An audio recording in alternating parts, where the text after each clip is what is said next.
Dudes and dudettes of YouTube land, how is everybody doing today? Today is going to be a Bestechman Ronan type of day. Sure enough, I'm going to give you a quick close-up of the Bestechman Ronan, what it's working with. This is not a review, but just maybe we can call it a close-up or an overview. Though the camera isn't over the knife, it could still be called an overview. Come on, guys, don't beat me up over this. Anyway, I love you guys too.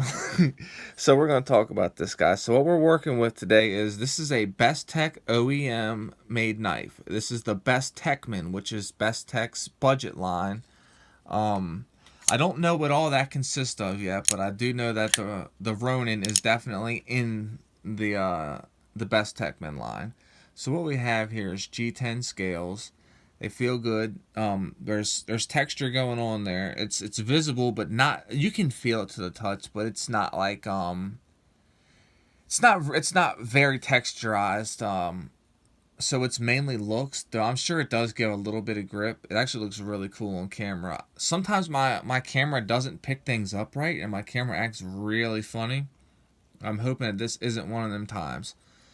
So Bestechman has their own lock called the B lock. So basically what it is it's an axis lock or a crossbar lock, whatever you want to call it. So what we got going on here is right here there's stops. This stop is bam right there to stop the blade. It's a travel stop. I like where it is because it's above the pivot at the highest, most sturdy point. This is the best point for it because it's its strongest placement. This one right here is going to be the stop for the blade when it comes in. As you can see right there, you see where the blade makes contact right there. I don't know why I won't zoom in or focus, but it is what it is. So the back spacer is also going to be G10, and right here where this barrel is, or whatever you want to call it, this is going to be where your lanyard hole is going to be. I really like that design. So something to talk about actually is this pocket clip. I've been telling you guys I'm not the biggest fan of the bent pocket clips, like the fold over pocket clips, but this one looks pretty cool. It's not straight. It actually has a slight anglage to it, as you can see. I haven't had any issues with it. Even though it ramps up right here, it's no big deal. It's good. It's inset as well as the screws. They're both inset. I'm not so sure why my phone is acting funky like it is. Hopefully you guys can see what's going on here. So it has thumb studs. Oh my god, that is the worst view. Oh, come on, phone, you need to tighten up. I got a camera, and it's a really good camera. I just don't use it. It's 14C28M blade steel, as it's marked right here on the blade. Not that you're going to be able to see it because the camera's acting ridiculous. So I believe it's heat treated between 56 and 58, or it might actually be 58 and 59 HRC. Not 100% sure. What we're going to do real quick is go ahead and get some half-ass measurements real quick. See what we've got here on this blade. What's that? 3 1/4. What's this? 4 1/2. Okay, so what's that? 7 3/4. Oh Lord, 7 3/4 it is. That's what I'm gonna call it. So we have the handle height of where it's its highest point. I guess that's its highest point, 1 inch. The width of the blade or of the handle is gonna be 1/2 inch. Blade stock thickness, who knows? But this is something I want to talk about. Check it out, guys. If the phone will allow me to show it to you. That's not just a straight one size blade. So it goes from thin and it thickens up just a tad and it thins out considerably to a very fine acute point. This knife's going to be great for piercing tasks, for them really detailed work, for things like that. It's got good jimping up here on the top of the blade. It's very useful from what I'm gathering on it so far. Of course, jimping up there is always good to have on a knife. The weight of this knife, I can go ahead and pull up the site. Give me 1 second. I'll just give you guys a quick pull up. Let me find it here real quick. All right, here we go. Let's check it out. There we go. Here's some specs, guys. I'm gonna clear yourself up. Clear. Clear. Good lord, you're freaking annoying. Anyway, here's some specs. Not that you guys can see it because of the funkiness of this camera. There's your specs. I'm sorry. It's not working out very good. I need to switch phones. Need to do something different. The camera's broken on my good phone, so I went back to this phone after paying $280 to get the screens fixed on the other one, the back and the front. Yeah, what a waste of money. What a waste of time. What a waste of gas. What a waste of everything. Complete waste. But it's okay. Hopefully you guys are still here. If you guys aren't still here, well, you didn't really miss much. But if you are here, that's all good. Listen to the sound of this thing. Solid thud. Hold on, listen.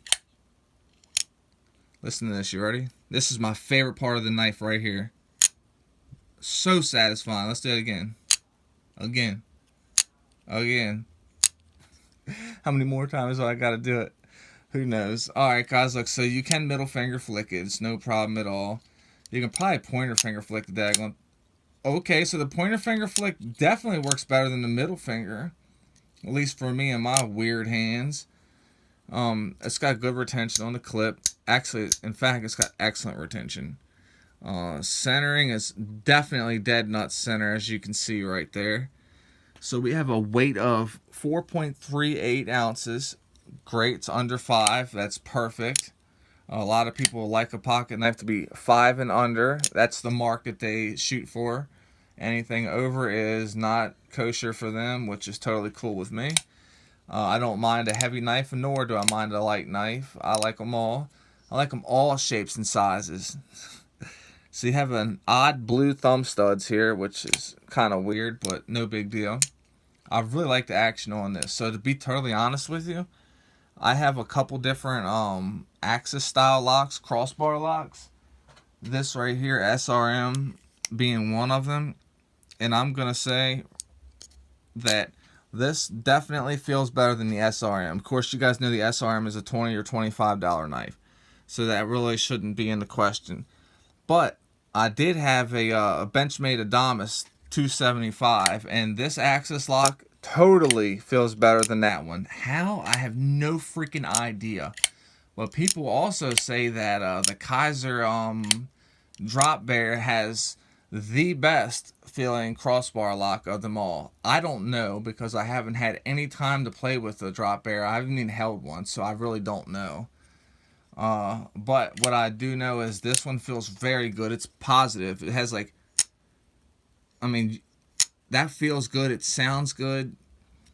I don't know much about what's going on with this knife, to be totally honest, other than what I'm telling you guys. The grind looks good on it. It's a very, very thin flat grind. See, you guys see how that blade goes from thick to wider down. Let's do a quick pocket check real quick while we're at it. Get this part of it over with. I'm carrying this right here, Bestechman Ronan. You guys already know that. Also, I'm carrying my Baby Rhino by Off Grid Knives. That's 14C28M blade steel, G10 scales. This is a bent clip done right. And I've got my Venom Green SE Daggone Azula 1. I almost forgot what this was called. How did I almost forget what it was called? I do not know. Also, what we have here is the Rovivon Aurora A2 Gen 3 EDC flashlight. The phone is now acting weird once again. Good lord, I don't know how to stop this thing from acting funny. Yeah, but it is what it is. So, size comparison. Let's do a quick size comparison while we're at it. While we're at the phone not acting right, just totally, just everything's a fuzzball with this camera, and I apologize so much, guys. It shouldn't be like that, and I know I need to step my game up, and I'm working on it, as you guys know. So it's going to be a mid-sized knife for sure. That's the Petrified Fish 969. Them scales did not come that way. We are going to put it with the Rake P105. Let's move this right here out the way. Let's get the Kubi Tidius, or however you say it. You see? You guys see? Bada bada bada. Up. I just did a video on this guy. If you haven't seen my Kaiser Hiccup thumb stud removal, installation removal video, go check it out. I'll give it, you can close the knives up for you guys so you can see. It's definitely a mid-sized knife. As far as thickness goes, it's going to be comfortable. It's an easy carry knife. It's going to be one that everybody shouldn't have any issues with unless you just don't like the colors or unless you don't like budget knives. This is going to be a great budget knife. If you're in the budget knife territory, if you're looking for something that's in a certain budget range of $50, this is going to be a freaking winner. I mean, winner, chicken freaking dinner. That's what you're going to get with this bad boy. I really like this knife. Bestechman. It's Best Tech, but Bestechman is kicking ass right now. I am so serious. So the companies that have really got my attention right now, Rake is definitely one of them. Kubi is definitely one of them. And I want to get a knife made by Sharif Manganis so bad. I want to get one of his designs. He's got a company called Manganis Steel that he's starting up. Oh, he's going to have some great designs. The guy's an amazing freaking designer. So to be honest, I don't even know who designed this one, but it doesn't really matter. That's neither here nor there right now. I will give you guys full on everything when the review comes with this. But for now, this is what you get. So I'm going to go ahead and end this. If you're an addict, never quit quitting. Please stay strong and live long. Reach out for some help if you're dealing with bad thoughts. It does not end this way. It just begins this way. This is the beginning of a new way. All you got to do is reach out. Never quit quitting, ladies and gentlemen. All right, everybody. This is Sharp Knives and Good Vibes here at What's the Point EDC. Much love. Take it easy to everybody. Fade to red.